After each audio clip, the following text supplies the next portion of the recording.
Okay, so I'm just gonna ask you a list of 20 questions about your view on like the government or like your view on voting, pretty much. Okay. Go for it. So the first question is, what is your stance on the political spectrum?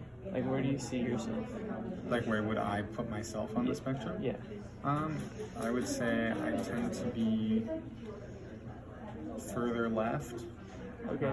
Further left. but more, I would say center left, maybe. I guess. So okay, like maybe more moderate. You like on both sides. Yeah, moderate, but pushing progressive. Okay. Second question: when was the last election you voted in? So I just voted in August. There was a local election in Summit Township. So that was the last one. Okay. When you first turned 18, is that when you first registered to vote? Yep. And when did you first vote?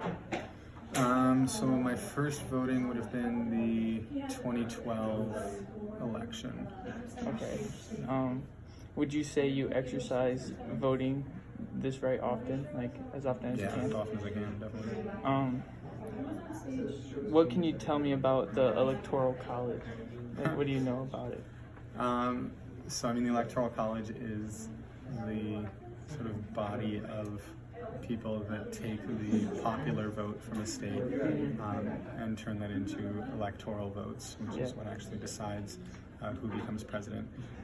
Personally, I find it a frustrating and obnoxious system, but I think it deprives the direct people from having the say, and instead it's trying to say we know better than the general population. Have you ever used an absentee ballot before? Yes, I have. Were you in college when you used it? Or? Yep, I was in college up here in Michigan, and I was still registered to vote in Kentucky. Oh, nice. Do you agree with the way the voting system is set up?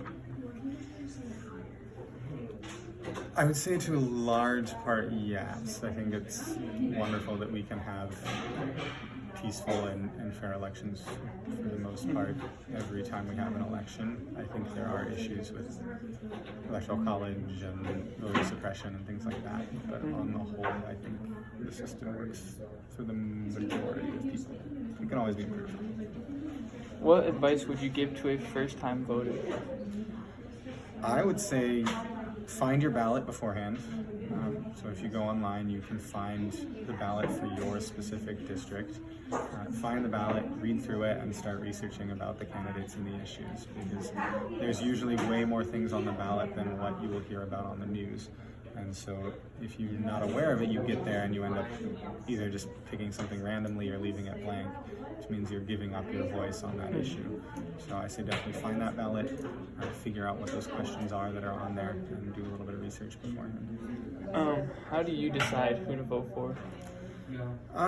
So, I mean, I will usually do that research. I'll try to find the candidate's website, but also I'll try to find other websites that present the candidate's views, whether that's a news source or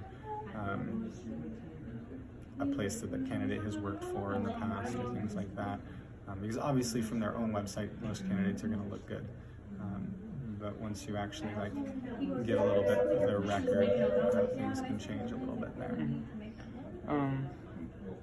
Who would you say you try to vote at every election, or as often as you can? Yeah, I would every time I get the chance. Sorry, I answered the phone. Okay.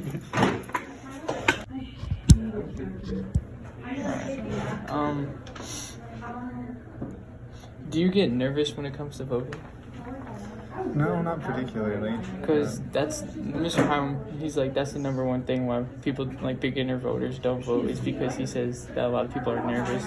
And you say you don't feel nervous.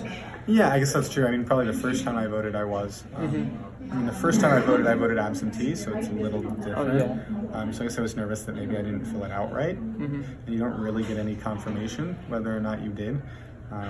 So you never really know for sure that your vote was counted, I guess.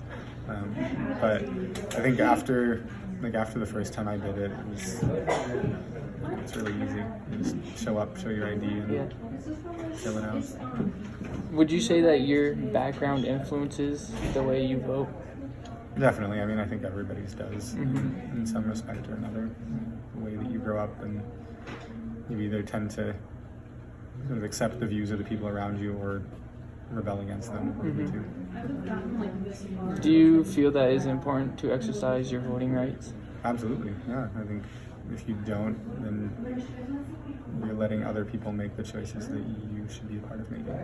Yeah. Last question. Do you agree with the checks and balances system? In principle, yes. I think it's important to have checks and balances. I think sometimes they're not as balanced as they need to be. They've been changed over the course of the time that it's been in place, and as soon as sort of one group does something, like they get an opportunity, like just recently they changed the rules about how they could pass things through the Senate, and made it simple majority instead of 2/3 because they had enough people to do it that one time. Then as soon as it changes power, then they're upset about that. So I think that was a piece of evidence that showed that the checks and balances were there for a reason, and even though they're frustrating, they're important. All right. Well, thank you for thank you for taking the time out of your day for letting me interview you. Thank you, Mr. Thank you, HB. sir. Good luck with your